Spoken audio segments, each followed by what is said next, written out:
Sam Altman, the CEO of OpenAI, just sat down for a huge interview at TED. And honestly, it might be the clearest glimpse we've ever gotten into the future he's trying to build.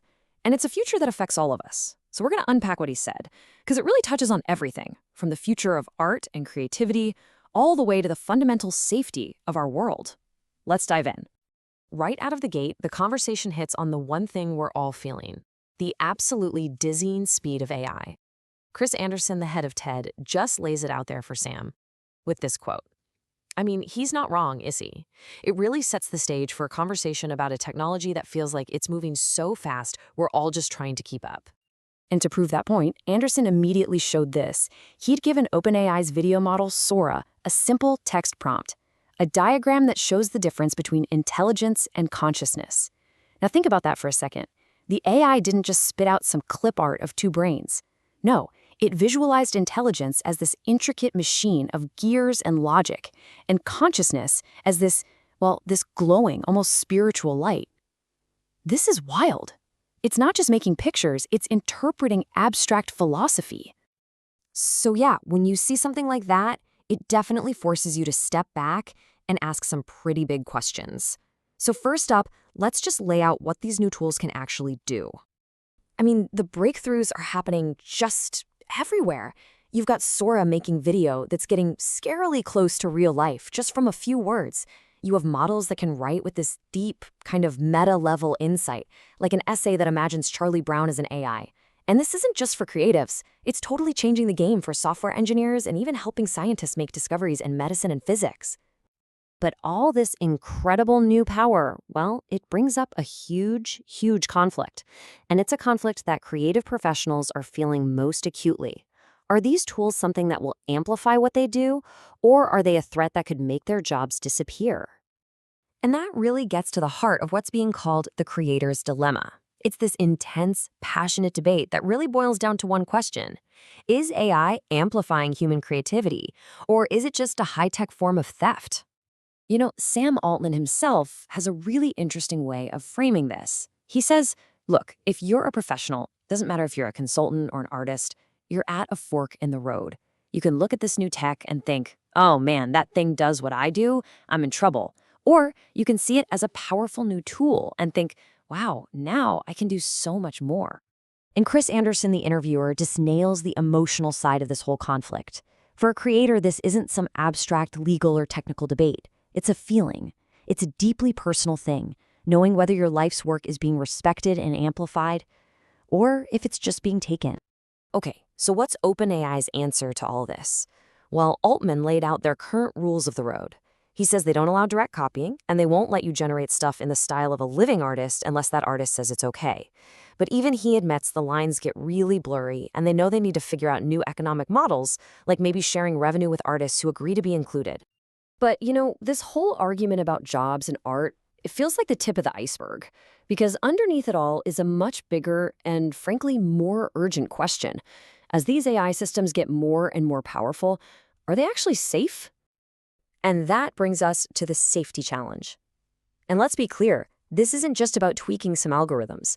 This is a high-stakes race to make sure we can actually control the incredibly powerful technology that we're releasing into the world.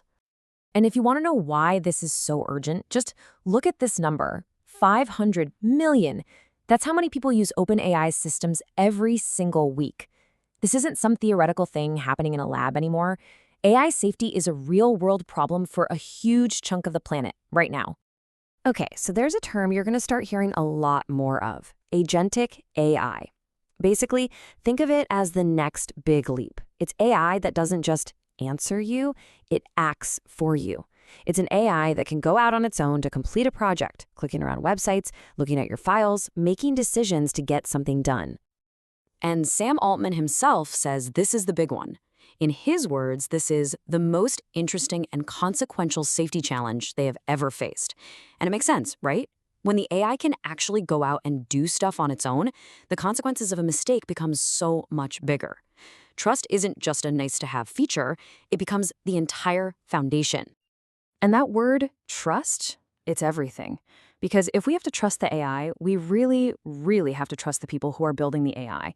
And that brings the whole conversation around to Sam Altman himself and the immense power he holds.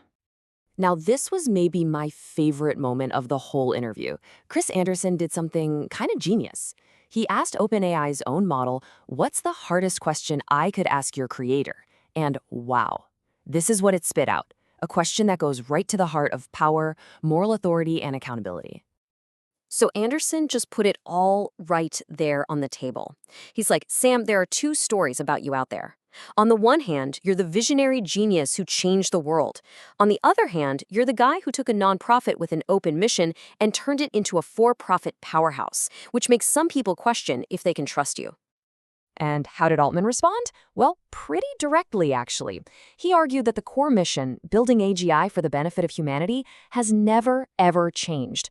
But he admitted their tactics had to. He was like, "Look, have we made mistakes? Yep. Will we make more? Definitely." But he insists that their ultimate goal is still the same. Okay, so we've talked about the tools, the controversy, the safety, the trust. So what's the end game here? What is the actual future that Sam Altman is racing to build for all of us? He said this one thing that it really landed for me. It makes the whole thing feel so personal.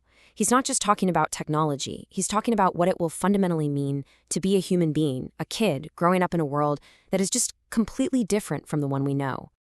So what does this future actually look like? Well, according to him, it's pretty mind-blowing. He's talking about incredible material abundance for everyone, a pace of change that's just dizzying, a world where a single person can have an impact far beyond anything we can imagine today. And this last part is wild. He thinks people in the future will look back at us now with a mix of pity and nostalgia. And that's really where the interview leaves us. This incredible, almost utopian vision of the future is on the table. But it forces us to ask a really hard question as we race towards it. In gaining all of this, what parts of our own humanity might we be trading away? What's the price?